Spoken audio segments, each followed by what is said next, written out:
Hello dear student, स्वागत है आप सभी का Subhash study centre YouTube channel पर।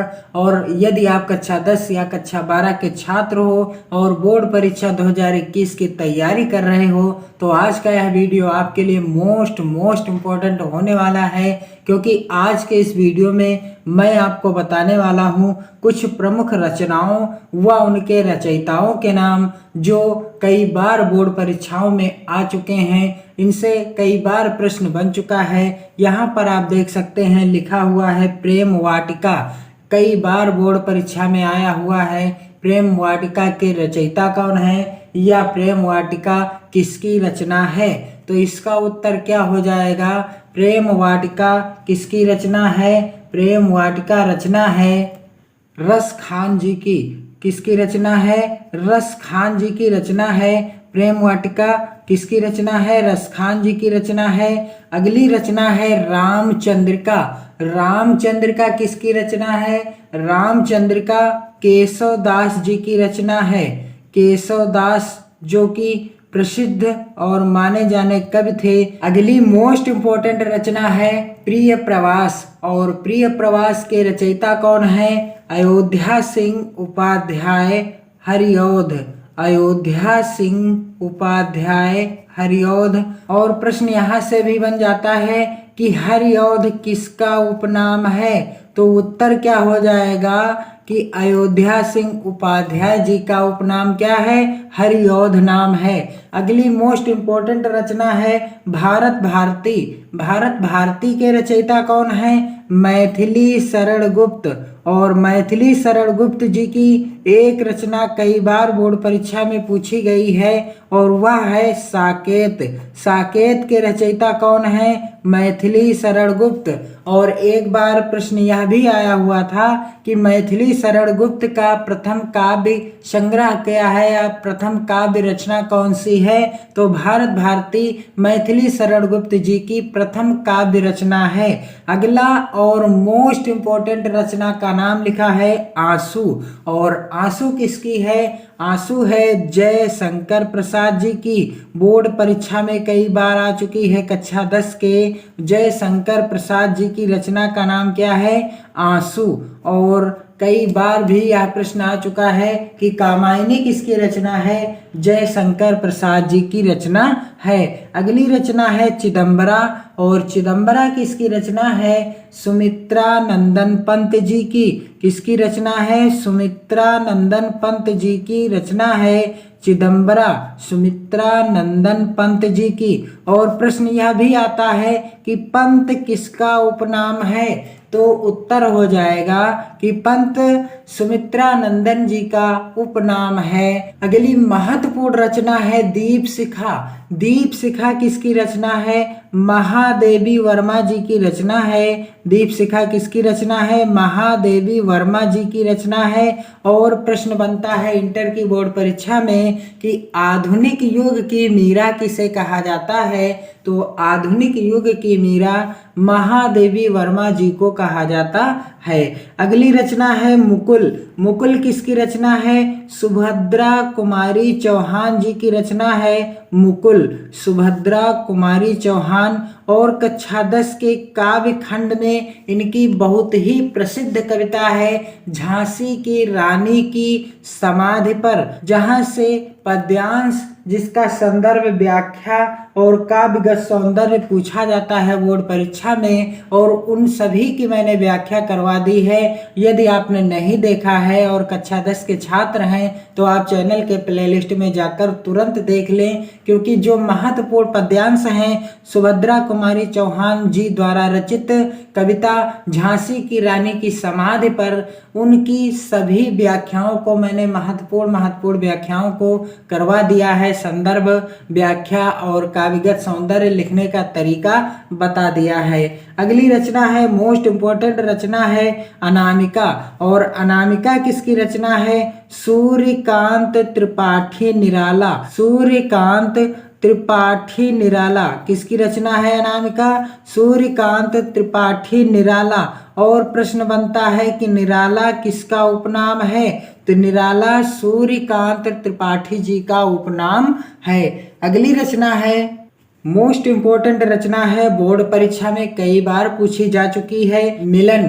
मिलन किसकी रचना है? राम नरेश त्रिपाठी जी की रचना है। किसकी रचना है? राम नरेश त्रिपाठी जी की रचना है मिलन, और जो कि कई बार बोर्ड परीक्षा में पूछी जा चुकी है। अगली रचना है हिम किरीटनी। हिम किरीटनी किसकी रचना है? माखनलाल चतुर्वेदी जी की रचना है। माखनलाल चतुर्वेदी। और कक्षा 10 में इनका बहुत ही प्रसिद्ध कविता है पुष्प की अभिलाषा, जिसमें कि शुरुआत में लिखा हुआ है, चाह नहीं मैं सुरबाला के गहनों में गूथा जाऊं। और इस कविता का मैंने संदर्भ, व्याख्या और काव्यगत सौंदर्य लिखकर आपको आसान तरीके से बता दिया है। यदि आपने वीडियो नहीं देखा है तो चैनल के प्लेलिस्ट में जाकर चेक कर सकते हैं। माखनलाल चतुर्वेदी जी की रचना का नाम क्या है? हिम किरीटनी। और इनकी एक और रचना है हिम तरंगिनी। हिम तरंगिनी भी माखनलाल चतुर्वेदी जी की ही रचना है। अगली रचना है, मोस्ट इम्पोर्टेंट रचना है, परशुराम की प्रतीक्षा। परशुराम की प्रतीक्षा किसकी रचना है? रामधारी सिंह दिनकर जी की। किसकी रचना है? रामधारी सिंह दिनकर जी की रचना है परशुराम की प्रतीक्षा, रामधारी सिंह दिनकर। और बोर्ड परीक्षा में प्रश्न बनता है कि दिनकर किसका उपनाम है? तो रामधारी सिंह जी का उपनाम क्या है? दिनकर है। और अगली मोस्ट इम्पोर्टेंट रचना जो बोर्ड परीक्षा में 2 बार आ चुकी है, एक पतंग अनंत से। एक पतंग अनंत से, यह किसकी रचना है? तो इसके रचयिता कौन है? अशोक वाजपेयी। एक पतंग अनंत से, और इसके रचयिता कौन है? अशोक वाजपेयी जी हैं। कौन है? अशोक वाजपेयी जी हैं। एक पतंग अनंत से। और अगली मोस्ट इम्पोर्टेंट रचना है आंगन के पार द्वार। आंगन के पार द्वार, यह किसकी रचना है? सच्चिदानंद हीरानंद वात्स्यायन अज्ञे जी की रचना है। किसकी रचना है? सच्चिदानंद हीरानंद वात्स्यायन अज्ञे जी की रचना है। और प्रश्न बनता है कि अज्ञे जी किसका उपनाम है, या अज्ञेय किसका उपनाम है? तो यह नाम है सच्चिदानंद हीरानंद वात्स्यायन जी का। और अगली मोस्ट इम्पोर्टेंट रचना है पलाश वन। पलाश वन किसकी रचना है?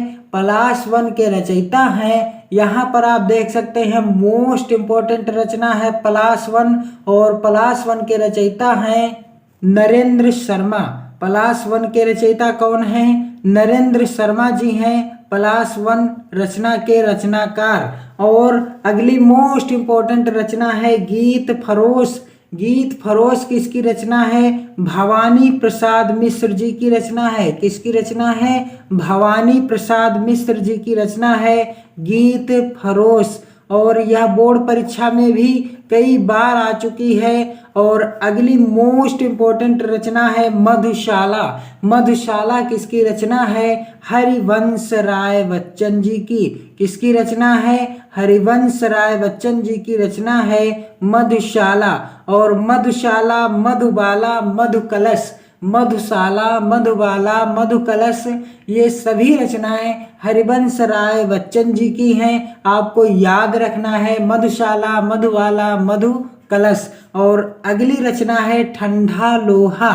ठंडा लोहा के रचनाकार कौन है? धर्मवीर भारती। कौन है ठंडा लोहा के रचनाकार? धर्मवीर भारती, जो कि कई बार बोर्ड परीक्षा में आ चुकी है कि ठंडा लोहा के रचनाकार कौन है?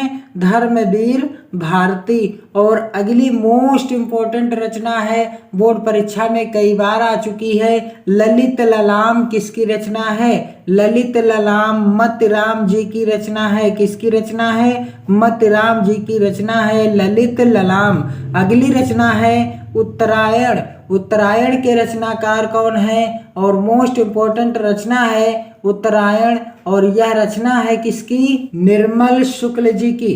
किसकी रचना है? निर्मल शुक्ल जी की रचना है उत्तरायण। अगली महत्वपूर्ण रचना है पिघलते पत्थर।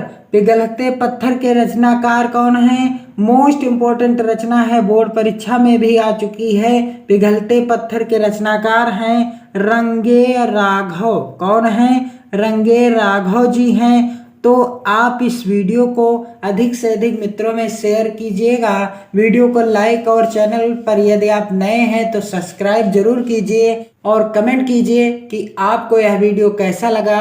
और साथ ही साथ आपको एक कार्य और करना है, इन सभी रचनाओं और इनके रचयिताओं के नाम आप नोट कर लेंगे अपनी नोटबुक पर, क्योंकि यहाँ से प्रश्न जरूर बनेगा, 100% बनेगा। आप चैनल के प्लेलिस्ट में जाकर के अन्य महत्वपूर्ण वीडियो देख करके अपनी तैयारी बेहतर ढंग से कर सकते हैं 2021 बोर्ड परीक्षा की। अब आप अपनी तैयारी को बेहतर ढंग से करते रहिए, क्योंकि एग्जाम अब आपके करीब आ ही रहा है और आपको कतई ढिलाई नहीं करनी है बोर्ड परीक्षा 2021 की तैयारी में। और साथ ही साथ आपको हमारे चैनल से जुड़ करके अपनी तैयारी को बेहतर बनाना है। तो खुश रहिए, खुशियां बांटते रहिए। जय हिंद।